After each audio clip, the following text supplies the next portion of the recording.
Well, this book is disturbing.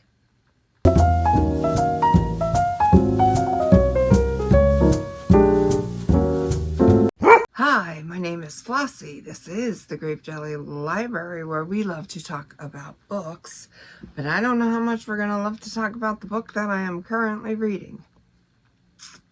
For those of you who have seen my last video, you'll know I am reading Helltown by Casey Sherman.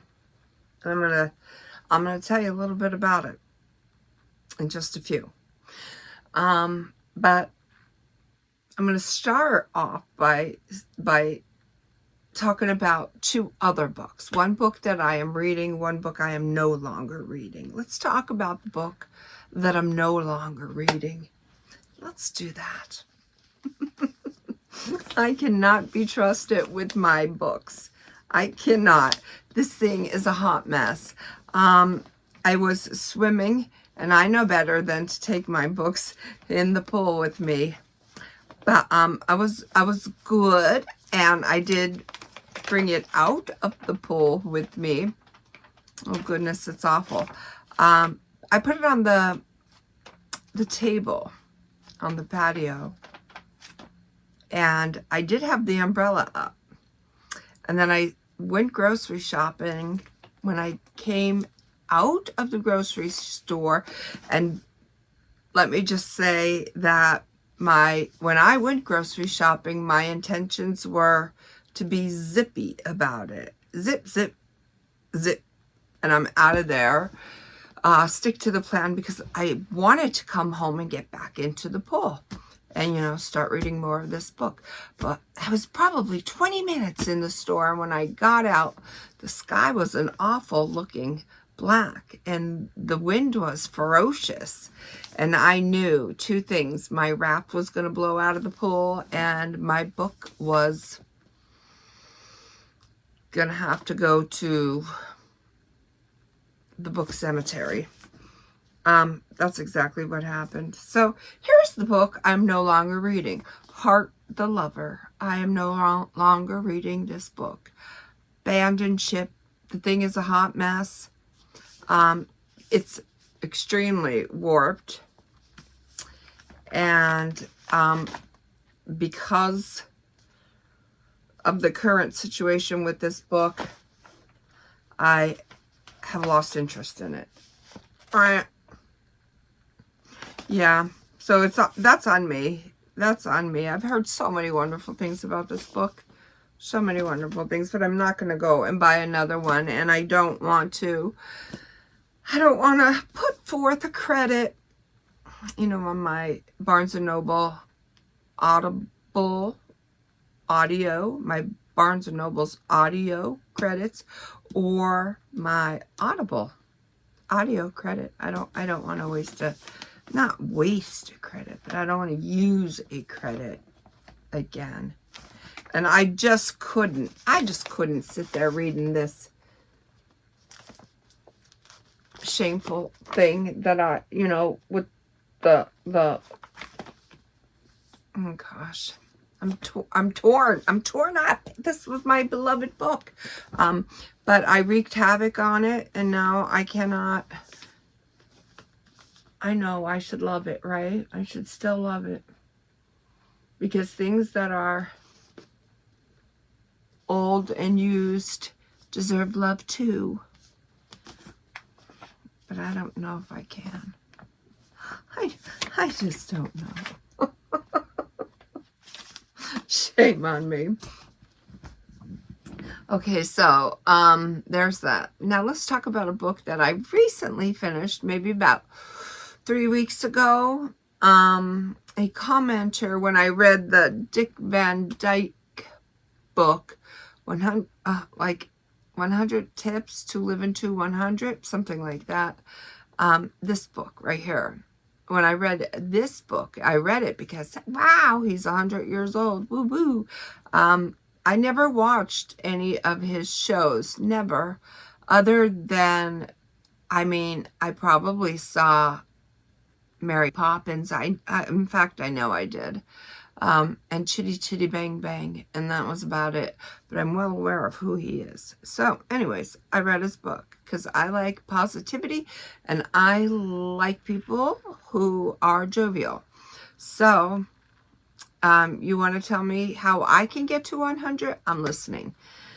Okay, so great. Now, when I was after I did my review on that book, Angela commented and she said, you know, did you read the book by Marla Gibbs? Like, she had read it and she found favor in it. And so I said, yeah, actually I haven't, but I will. And so I downloaded that book and I did the Audible version of it. I so get a kick out of listening to books when they're told by the person who wrote it. It's just so organic and authentic, and they just, you know, they do more for that book because they know the intention, the tone, and they know the direction. I could only surmise. I could only, you know, conjure up my own narration for it. So there's that. Now, I happen to think it's a wonderful book. For those of you out there who don't know who Marla Gibbs is, she was Florence Johnston on the Jeffersons.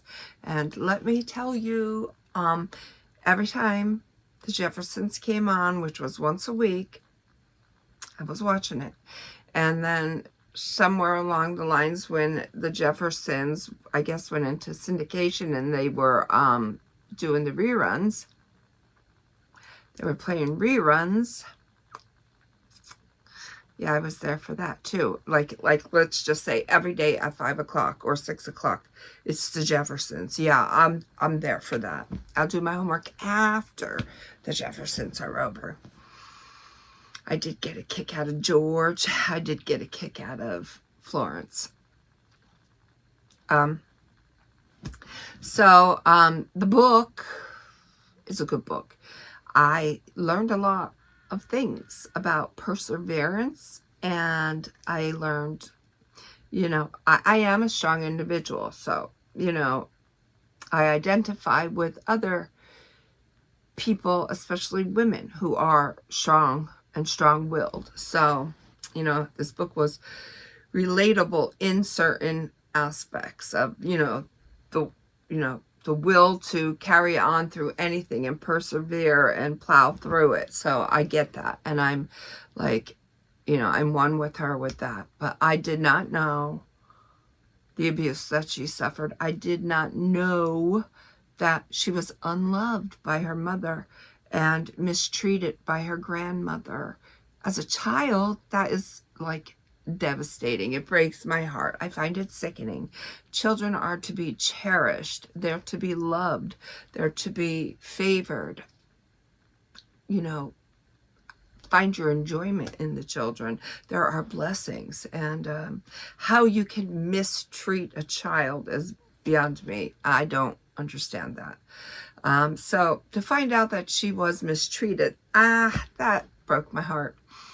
You know, when you're giving the other siblings like candy and things like that, and then saying to Marla, well, I don't have any for you. Like, it takes a special kind of individual to inflict that kind of,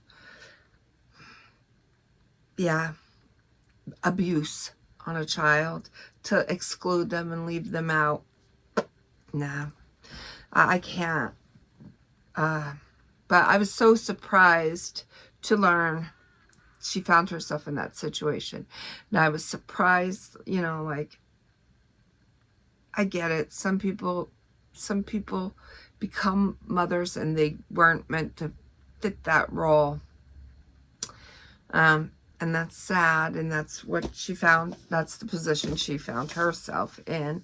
But how, you know, how wonderful for her that she found her way through all of that. And you know what they say, the only way to get through something is to go through it. And she absolutely went through it. But look where she landed. Woo, woo.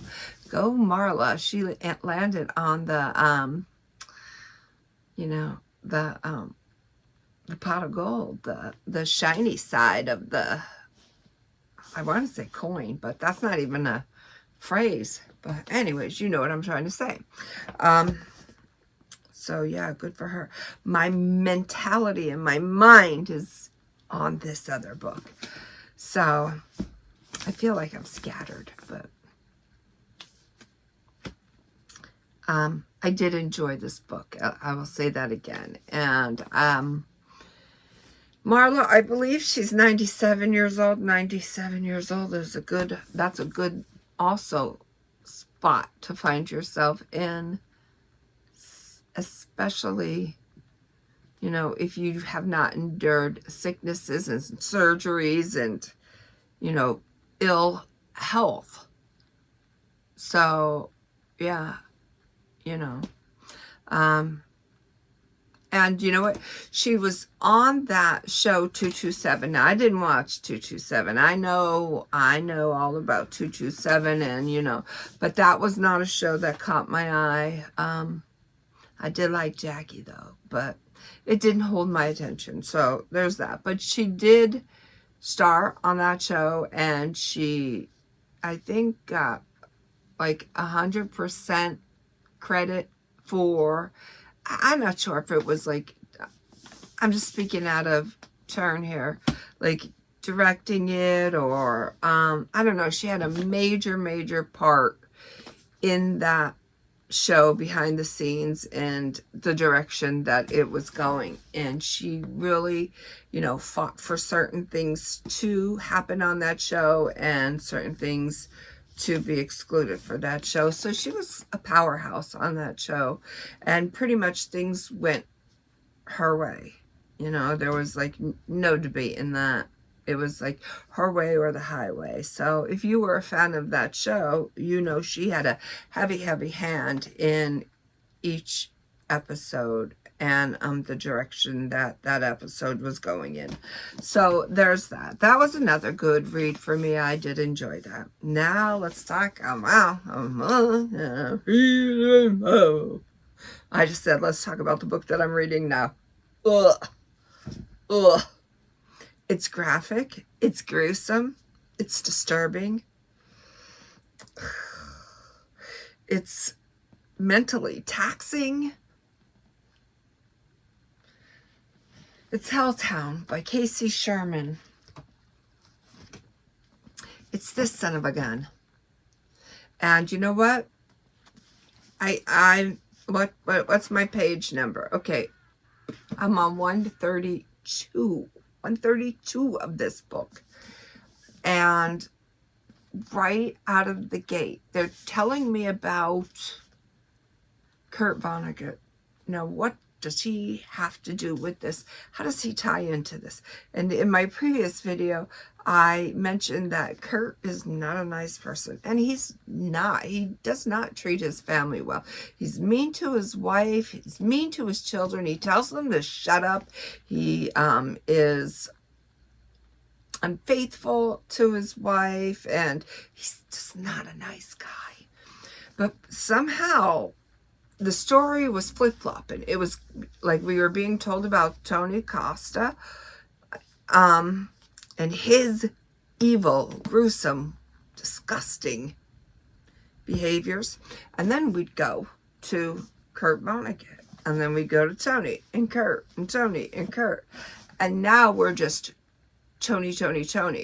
I don't know where Kurt went, but he's not made a guest appearance in this book for a little while now.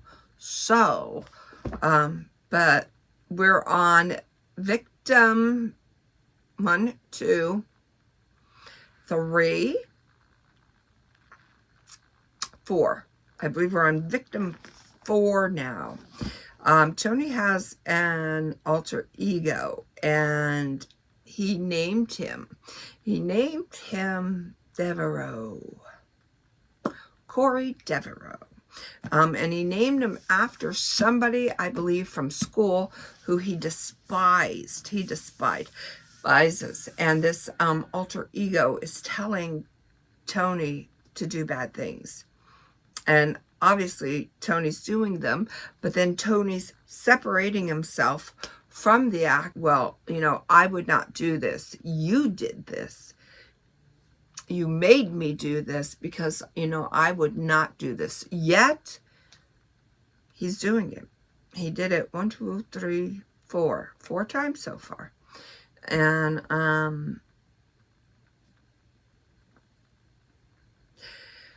I have bags under my eyes because I cannot put this book down. I'm on this case. I have to see where it's going, how it's unfolding. And so many nights till like 2 a.m. reading, and then I'll just like doze off, and then like I'll be up at 3:34, and I'm trying not to pick the book up again because it's disturbing my sleep. It's like my subconscious is like thinking about this monster. And I'm like, no, sleep should be peaceful, right? Sleep should be peaceful. So I'm kind of putting the kibosh to that and trying not to do that anymore. I'm trying to, I mean, like, I'm not reading any other book. I usually am like maybe 2, 3 books at a time. I'm not doing that. I'm just focusing on this one so I can just get it out of my system and move on to greener pastures. But, and also I don't want my sleep haunted. But I, for real, cannot put this book down. What a shame. But, yeah, I have to know, you know, the justice that these women got. And I want to know what happened to Tony and how does Kurt tie into this story. Stay tuned. I will be a huge chunk further along in this book in my next video. Whatever you're reading, I hope you're having more fun than I am. Until we meet again, know that I love you. Be well, be good, be reading.